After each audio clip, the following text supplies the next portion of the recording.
In 1991, the New York Jets were flying high. Entering the final week of the season, they had a winner-take-all game against the Miami Dolphins for the final wildcard spot. And after signing kicker Raul Allegre off the street not even 1 week before the game, he hit the game-tying field goal in the fourth quarter and hit the game-winning field goal in overtime to send the Jets to the postseason for the first time since 1986.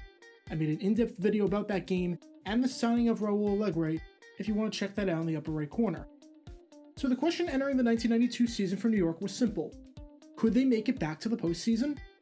That answer was a hard no. Things started off really poorly for this team, with quarterback Ken O'Brien holding out and star defensive end Jeff Lageman, who had 10 sacks the year before, getting injured in week 2, and the team lost their first 2 games. They were coming off of a loss against Pittsburgh where they turned the ball over 7 times. After an 0-2 start, they needed a win badly. Maybe they had an easy opponent coming up where they could turn their season around and get back on track. Oh, you gotta be kidding me. Okay, so maybe it's not so bad. San Francisco is playing New Orleans next week on Sunday Night Football, and this is a Saints team that is the defending NFC West champion. So maybe they'll be caught napping and caught looking ahead. As long as you don't do anything stupid like guarantee a victory. Oh, come on! It's one win or one loss. It is not the make or break of the New York Jets. We're going to go out and win the damn game, though. At the Jet training facility, Bruce Coslet put it this way: this is not a make or break game for the New York Jets. We're going to go out and win the damn game, though. Okay, so early on, things did not look good for the Jets. Jerry Rice was picking up yards on the ground. And then, the Jets had a great defensive game plan that involved just not covering him at all. With the score at 7-0 in favor of the 49ers in the second quarter, it was time for San Francisco to punt the ball away. The Jets should be getting the ball in pretty good field position to begin with. But after Dave Whitmore hits the return man before he can catch the ball, the Jets are given a gift. They're starting this drive on San Francisco's 41-yard line. Even a somewhat competent drive here should result in points. And it starts off nicely, with former first-round pick Blair Thomas picking up the first down on the first play of the drive. After one play, they're already in field goal range. First down, and they lose 5 yards on a run to Freeman McNeil. Second down, and Ken O'Brien, making his first start of the season, finds wide receiver Rob Moore for a gain of 10. Third down, and they're running it? Yeah, I'm not a fan of that call at all. Fullback Brad Baxter gets the ball and loses a yard. Not ideal, but maybe they didn't want to risk a sack. Maybe they're fine with 3 points. So after that stop, the Jets send their kicker out there to try a 42-yard field goal to give the Jets some Nope, never mind, they're going for it. Okay, this is a super gutsy play. 4th and medium and an opportunity to get points in the first half. And you're going for it instead? Not sure I agree with this, but who knows?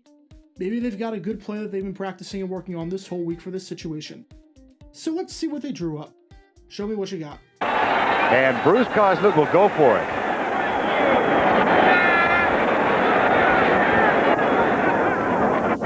Blitzed.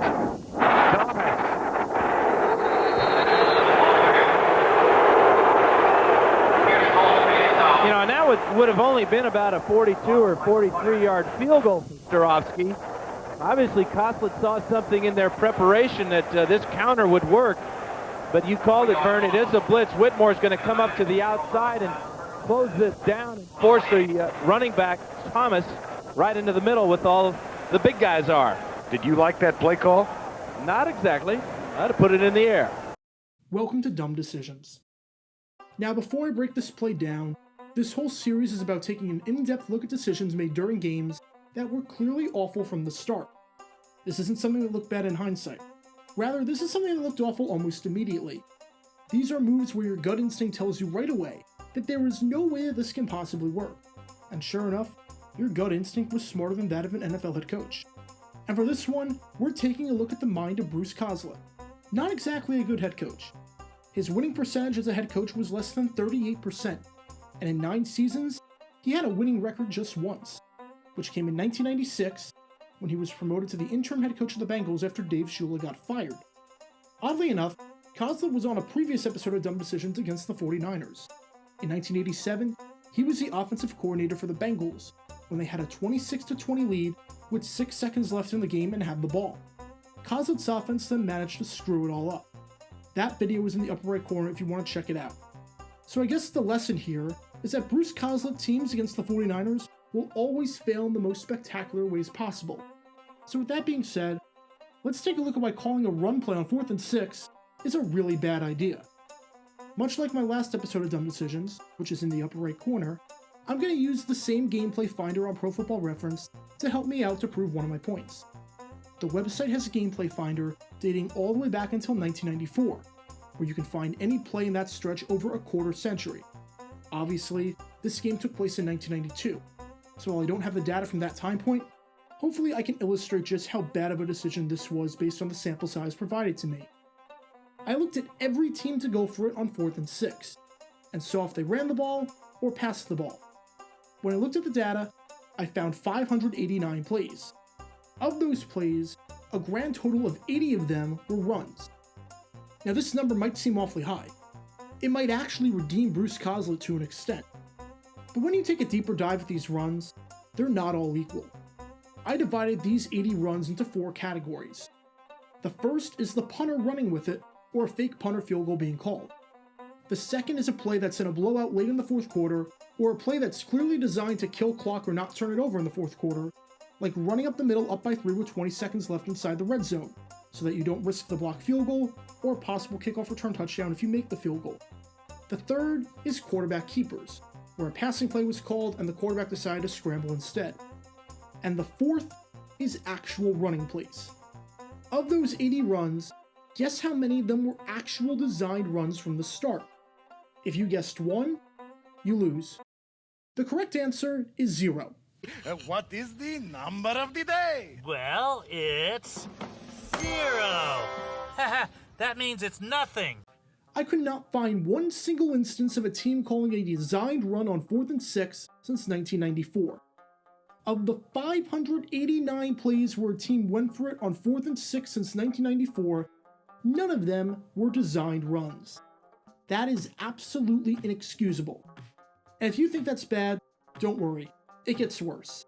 As a side note, don't think I haven't forgotten about you, Freddie Kitchens. I'll save that play call for another episode. But getting back to this run by Thomas, one possible explanation for this run is that the Jets had success against the 49ers earlier in the day on the ground. So I looked at every play in this game preceding the 4th and 6 call. And what makes this call all the more baffling is that the Jets lost yards on each of their last 2 runs, which came on this drive. The last run was a 1-yard loss with 7 in the box. The run before that was a 5-yard loss with 7 in the box. So what makes you think you could get 6 yards with the 49ers having 7 in the box when the last 2 times it happened, you lost yards? And then, there's the question of why the Jets even went for it to begin with. Going for it on 4th and 6 this early in the game rarely makes sense. Unless you're in no man's land, where you're too far for a field goal but too close for a punt, or unless the game is developing into a shootout where no team can stop the other team from scoring, this is not a situation where you should be gambling. This would have been a 42-yard field goal. I know the kickers had a rough season up until this point, only going 2 for 6, but we know that he can hit from this distance. He hit a 43-yarder in Week 1 against Atlanta. You trust him enough to have him as your starting kicker, but you don't trust him enough to have him line up for a relatively routine 42-yard kick to get some points on the board? That just doesn't make sense. After the game, Coslet obviously had to face the media and defend his decision. His response was simple. They couldn't get into a 3-point contest with them. It was their game plan going into the game to go for it on most 4th downs. And in fairness, he stuck to this game plan. The team did not kick a field goal, and they went for it 7 times on 4th down. Unfortunately for him, this game plan was one of those things that looks good in Madden, but in real life, looks absolutely horrible. The 49ers scored on the very next drive to make it 14-0, had all the momentum going to halftime to make it 24-0, and the Jets would not score until the 4th quarter when they were already down 31-0 and the game was over. So yeah, this game plan was not a good one. This is the game plan for the Jets, and you can see not a lot of success running the ball to the left, not a lot of success running up the middle. They have had, a 7-yard average running it to the right, so why aren't they running it more to the right? So what did we learn from all of this? If you're going to go for it on 4th and 6, don't run the ball. Don't be afraid to kick the ball from time to time. If you're going to go for it on 4th and 6, don't run the ball. Don't call a play that hasn't worked recently when the defense has figured you out.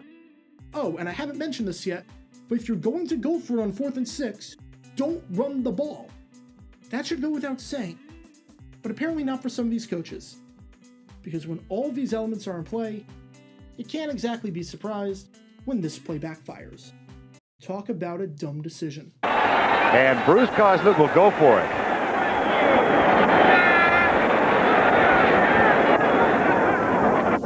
Blitzed. Thomas.